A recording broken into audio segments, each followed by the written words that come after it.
this ride we're doing in Mike Hipp's memory. Those of us who knew him real well, and he rode with us on 2 trips.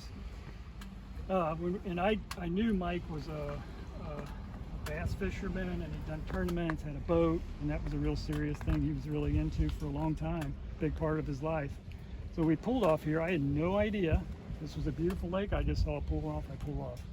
So we pull off and we're talking, and Mike's pointing areas of the lake that he fished in the tournaments and what year he was doing what out here on the lake. So he had a real connection with this place that I was not aware of.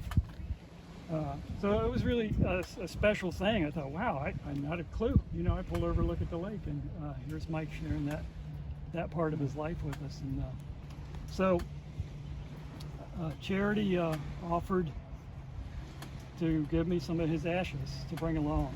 And I said, yeah, that'd be pretty special. And I thought of this pull-off, Cave Run Lake, and just have a little moment of silence and share a word or two and reunite his ashes with the earth. Yeah, in memory of our friend Mike, and you know, the reality of it is we're all going to be reunited. The Bible says that our lives are from dust to dust. So in some way, shape, or form, we're all going to go back to the earth. So, you know, I have many memories of Mike, and one of my favorites is one I just shared right there about the pull-off.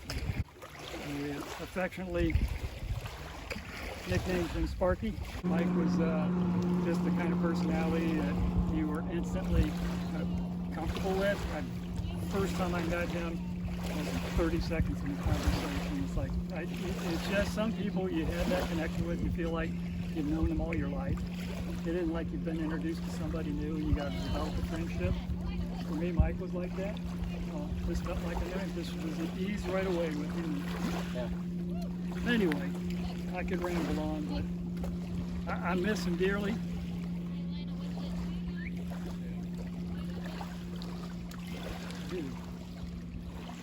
As I'm sure you guys that knew him also. Oh, yeah. He was a can-do guy. Absolutely. He's never done it, he's going to do it. Yeah, he's a will-do guy. Yeah. Definitely an all-in guy, and I've shared this many times. The first time I put the email out with the idea of just like who on earth would be interested in doing this. And just sent the email out to guys that I knew had motorcycles, and Mike was the first one to respond. He was all excited. Mark's, you know, he was just ready to go. He was on that. It's so cool. And everybody else quickly signed on and followed. So. Anyway, so before we do this, reunite his ashes with the earth. Open up anybody else got something they want to share. Sparky's going to light the way for us. What I remember about Mike is Mike was never about Mike. He was always about other people. I mean, you never heard him complain. I don't know that there was anyone in more pain that had more struggles than that man. And the one thing he would not do is talk about it or complain about it. He stayed focused on what is it that you need, and I'm here to help. Doesn't matter what it was. He was there for whoever was in front of him. And he never met a stranger, and he never turned anyone away. He's a model on so many levels. He was just always very encouraged by his faith. In the midst of great storm, his convictions, everything else, it's just inspiring. You know, if you've got faith in Christ, you know where you're at, so you don't fear death. And I don't know what the doctors first told him about how long he was going to live. He undoubtedly lived a lot longer. I wish he was still here with us right now, but I just appreciate his faith. He was just a constant man of faith.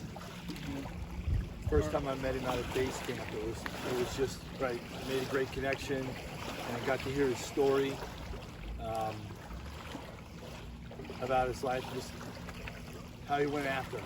You know, being a rodeo rider, and just, I mean, there was just so many pieces of his life. You know, somebody who was an avid fisherman and loved the motorcycle ride. He just loved being outside and living life, and it was just a great example to see. At least me knowing him for that short stretch of life, what an example of a Christ follower looks like, and to reflect the goodness in life and not complain. You're right, Mike. I never heard him once complain about anything during his difficulty. He was just always there to do something for somebody else. Great dude. Great dude. And something we would always hear from Mike. Doesn't matter what it was. If he saw an adventure bike, if he saw a boat, he saw a tractor, what was his response? I need to be one of them. Yeah. True. He's a good man. He was a master barbecuer also. He was. Yes. Yeah, so I think that was part of the inspiration of always looking for a good local barbecue restaurant along the way, and I did. I mapped them out. You picked a good one. We'd enjoy them on our trips. Yeah. We'd be remiss if we didn't say the one person he did talk about was charity. Talked about charity a lot. Yep. He loved that one. Yep. Absolutely. Talked about charity a lot. Yep. The light of his life for sure. He was a lot of things, but you know, he was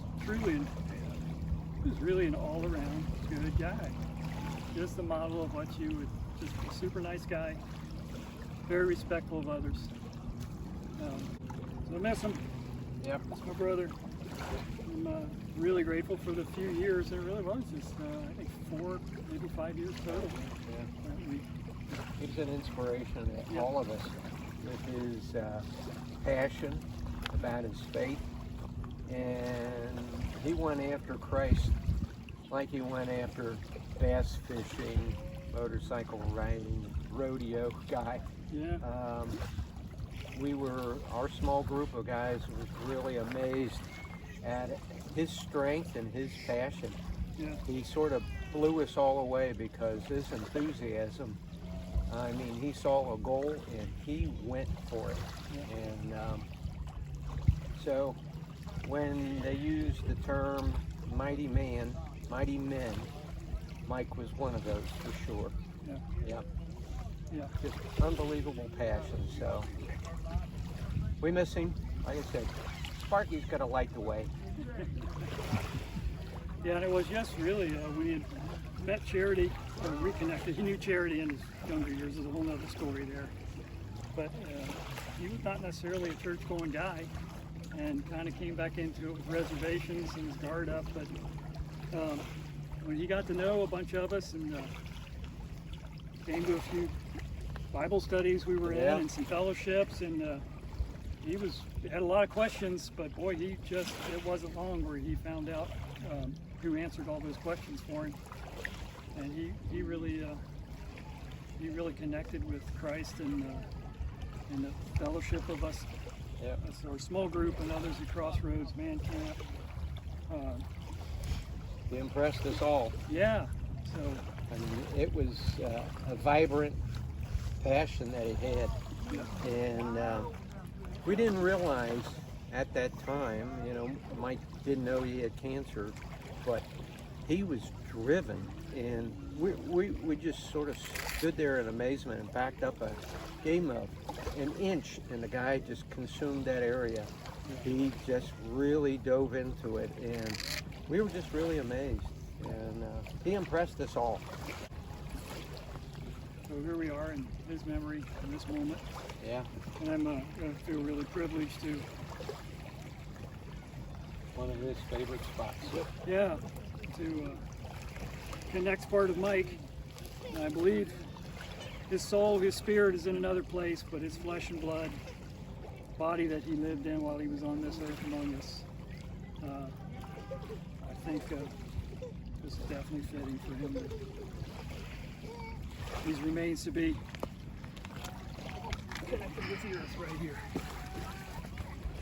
Part of that temporary dwelling that the Bible talks about, and that it's a tent that we just occupy while we're here. And we're all going to be there.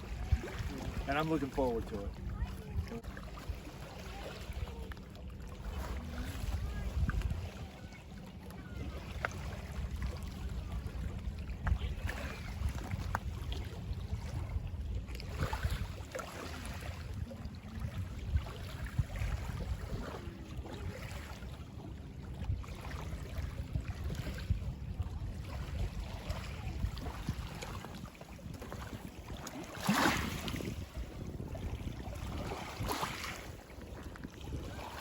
What a beautiful spot.